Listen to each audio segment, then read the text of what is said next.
pembahasan proses inovasi pendidikan. Apa yang dimaksud dengan proses inovasi pendidikan? Proses inovasi pendidikan adalah serangkaian aktivitas yang dilakukan oleh individu atau organisasi, mulai sadar tahu adanya inovasi sampai menerapkan implementasi inovasi pendidikan. Kata proses mengandung arti bahwa aktivitas itu dilakukan dengan memakan waktu dan setiap saat tentu terjadi perubahan. Berapa lama waktu yang dipergunakan selama proses itu berlangsung akan berbeda antara orang atau organisasi satu dengan yang lain, tergantung pada kepekaan orang atau organisasi terhadap inovasi. Demikian pula selama proses inovasi itu berlangsung akan terjadi perubahan yang berkesinambungan sampai proses itu dinyatakan berakhir. Apa saja model dalam proses inovasi pendidikan?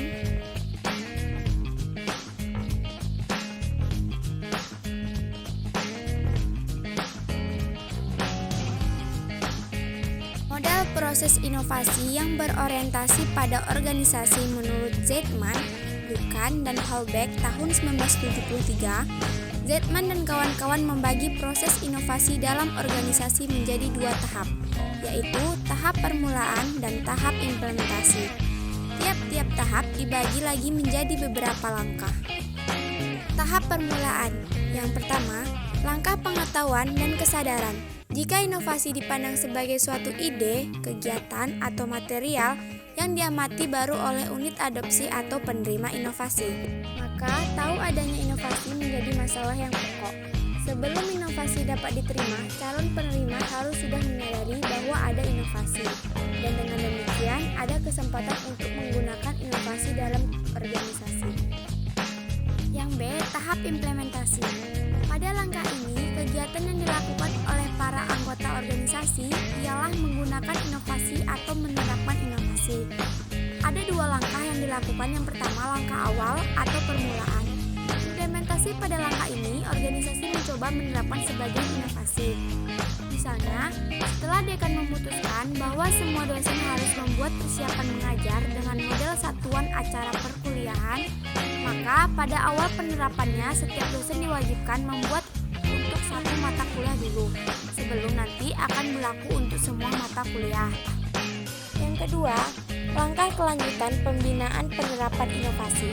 Jika pada penerapan awal telah berhasil, para anggota telah mengetahui dan memahami inovasi, serta memperoleh pengalaman dalam menerapkannya, maka tinggal melanjutkan dan menjaga kelangsungannya.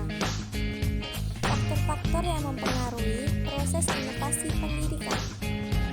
Yang pertama, faktor kegiatan belajar mengajar. Yang menjadi kunci keberhasilan dalam pengelolaan kegiatan belajar mengajar ialah kemampuan guru sebagai tenaga profesional.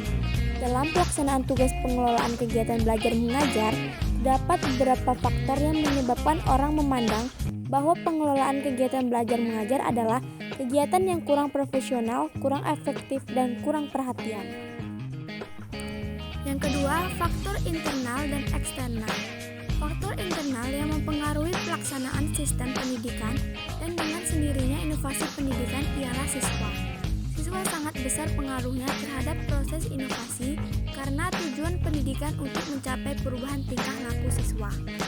Siswa sebagai pusat perhatian dan bahan pertimbangan dalam melaksanakan berbagai macam kebijakan pendidikan. Faktor eksternal yang mempunyai pengaruh dalam proses inovasi pendidikan ialah orang tua. Orang tua murid ikut mempunyai peran dalam kelancaran proses inovasi pendidikan, baik membantu dalam mendorong kegiatan siswa untuk melakukan kegiatan belajar sesuai dengan yang diharapkan di sekolah, maupun sebagai pengadaan dana. Para ahli pendidik merupakan faktor internal dan eksternal, seperti guru dan konselor. 3. Sistem pendidikan atau pengelolaan dan pengawasan. Penanggung jawab sistem pendidikan di Indonesia adalah Departemen Pendidikan Nasional yang mengatur seluruh sistem berdasarkan ketentuan-ketentuan yang diberlakukan. Siklus otoritas yang negatif bagi guru dikemukakan oleh Floria tahun 1973 yang dikutip Zalman 1977 adalah Guru memiliki keterbatasan kewenangan dan kemampuan profesional, menyebabkan tidak mampu untuk mengambil kebijakan dalam melaksanakan tugasnya menghadapi tantangan kemauan zaman. Rasa ketidakmampu menimbulkan frustasi dan bersikap apatis terhadap tugas-tugas yang dibebankan kepadanya. Dengan adanya tanda-tanda bahwa guru kurang mampu melaksanakan tugas, maka mengurangi kepercayaan atasan terhadap guru. Karena atasan menganggap tidak kejelasan tentang tanggung jawab penggunaan wewenang serta kemampuan tentang profesional yang dimiliki guru.